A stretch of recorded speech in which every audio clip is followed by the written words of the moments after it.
Good morning. This is Renee. Happy Sunday. Today is Cashflow Day. We play the Cashflow game every Sunday. So if you want to increase your financial IQ, that's your financial intelligence, definitely. Good morning, Christina. Glad you are tapping in today. This week, I'm going to talk about, hey, Terrence, good morning. Today, I'm going to talk about land ownership. And this week, I'm going to specifically speak to the women and discuss some things about, women back in the day, they would not get married without a dowry. And a dowry is something that the woman brings into the marriage. And I had the definition up. Here it is. The definition for a dowry is property or money bought by a bride to her husband on their marriage. And we send our daughters, our sons into you can include the sons too, into a marriage with nothing. And so, now the big thing is signing a prenuptial agreement, and prenuptials have only been around since 1982 or the 1980s. And so, a lot of, especially culturally, a lot of our men that are athletes or actors, and they get married to someone and get a divorce, marrying and get a divorce, and then their wife is demanding half of their income. But today I want to talk about I'll be talking about that this week. So pointing out some ways in the Bible where women have always been owners of land. And you hear me talk about being a kingdom heir. Well, being an heir means that someone has passed something down to you. And when back in the day, when the father would pass away, he would pass down the family's wealth to the oldest son. But there were cases where there were no sons, and so that the daughters actually inherited the land. And so today, women, we can inherit the land. I can speak from experience. My dad had 2 daughters, my sister and I, no sons. And when he passed away, he passed down real estate. He passed down, assets. And so that's what we're about here, building assets, creating assets to be passed down.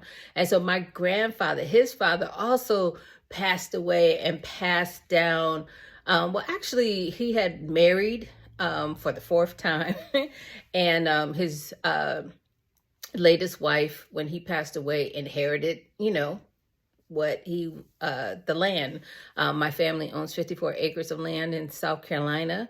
And my dad and his siblings got together and purchased it their land back, so that the land could stay within the family, because that was my grandfather's wishes, that it would be passed down. And so not only did it got passed down to 2 generations. So I was blessed to be a part of ownership of the 54 acres of family farmland down in South Carolina. Now, one thing about land, that is something that is transferable. Again, you could pass it down to your children, and they could pass it down to their children. When my grandfather took care of the land, he had a business on the land. He had house, he had farming, he grew cotton, he grew tobacco. This is money producing. These are assets. He had animals. He had pecan trees that produced income for the family, to whereas, after my father's 11 siblings moved away, he still was able to maintain the land, is paid for free and clear. That's another topic that I want to talk about, owning your property free and clear. I own I was part of ownership of the land, which was owned free and clear.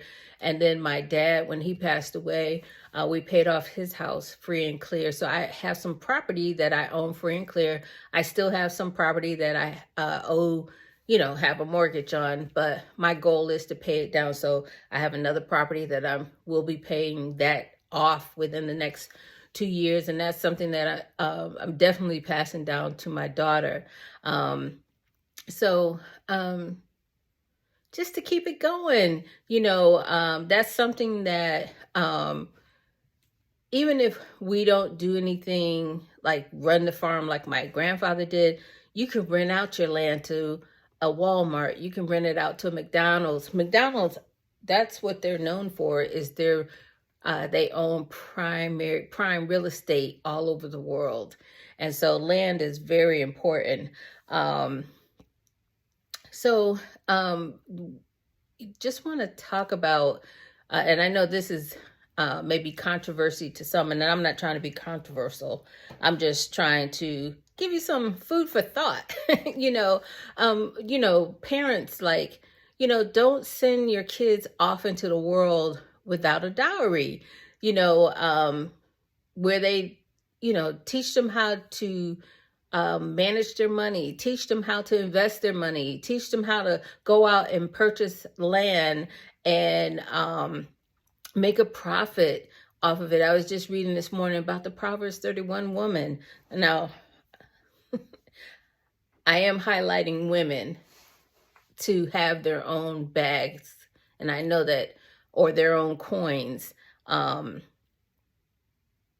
I think that's so important, and it could be just my opinion, but I have some college students that we have a little group where we have conversation, and so it's just trying to bridge the gap between the older generation, because I'm 58 and they're in their early 20s, and just have conversation, because it is a whole different mindset, a whole different way of living for them. For me, I'm talking about purchasing land and having assets, tangible assets, whereas in their generation, those that are coming up, especially our young children, they're going to be purchasing intangible assets. And so, but just helping them navigate through that so that they will be successful in their adult life. And so, so I had posed a question to the group, and it consists of men and young women, just fresh out of college. And I asked them, I said, you guys just graduated from college, and some of you have tuition debt. If you were to, get married, are you expecting your mate to pay your debt off?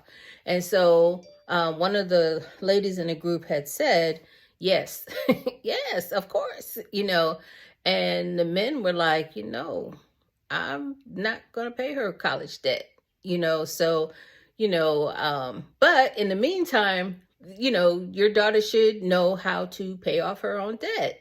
And most men, especially if they're, that's the big topic out there, getting you a high powered man. Well, he's not going to be interested if you don't know how to manage money, because if he's out there making $1 million and you're, as soon as he brings it home, you're splurging it on designer shoes and bags, which is nice, but, teach your daughters and your sons, it applies to both genders, all genders, that, you have to be able to make your own. Now, I'm at a little disadvantage. I've never been married, and I was a single parent. So my daughter, now that she's a young adult and she's interested in getting married, I try to now balance her out. Yes, daughter, you know how to invest. You know how to start a business. You know how to, work in corporate America and go to the top. You know how to change a tire. You know how to cook and clean. But when you meet a man and he offers to change your tire, even though you know how to do it, daughter, take a step back and allow him to do it. That's the, one of the disadvantages of being in a single parent household is that she saw her mom had, I had to figure it out. I had to do it myself. But if you have a mate in your life that wants to be your hero, allow him that space. And, we're either too tough or we're too soft. And, we just have to learn how to balance that out. And, so yeah, when she gets married, she already has her own financial portfolio.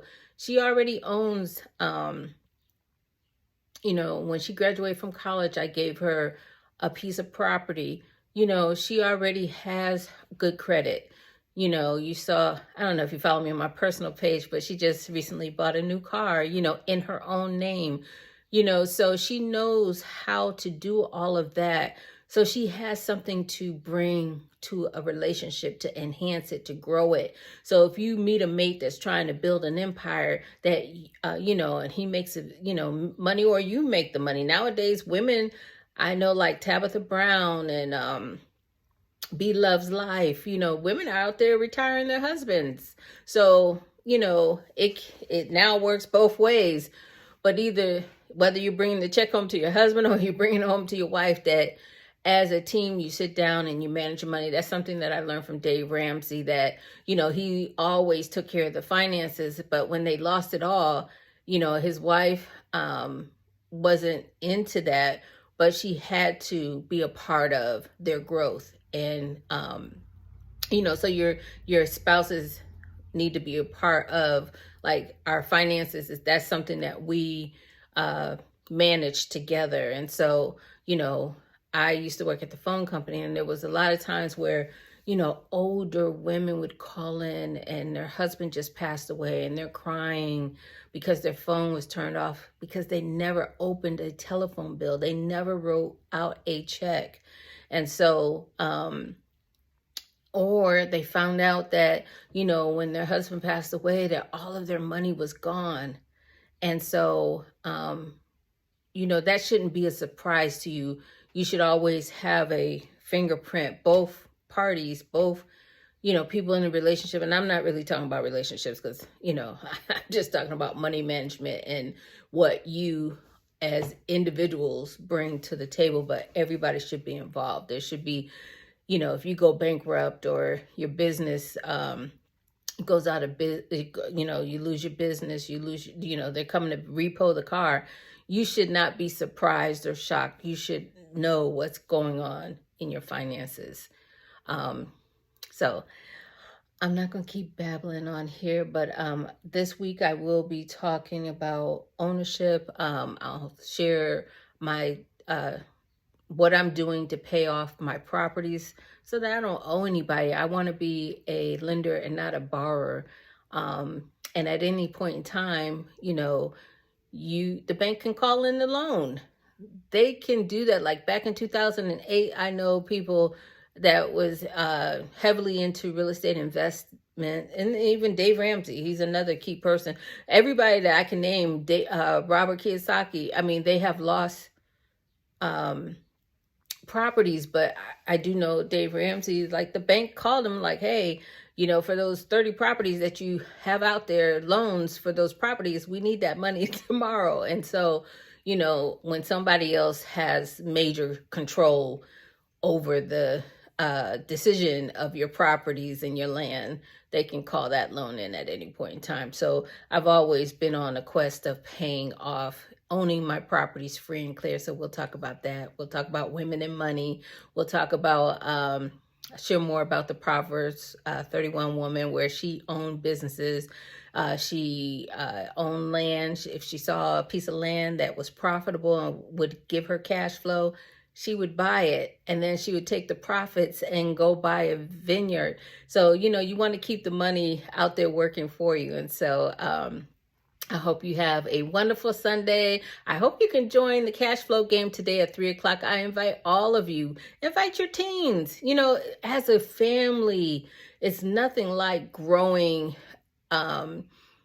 economically and being prosperous. Like, kids are out there making money too. And so I'm going to say goodbye for now. See you on the next video.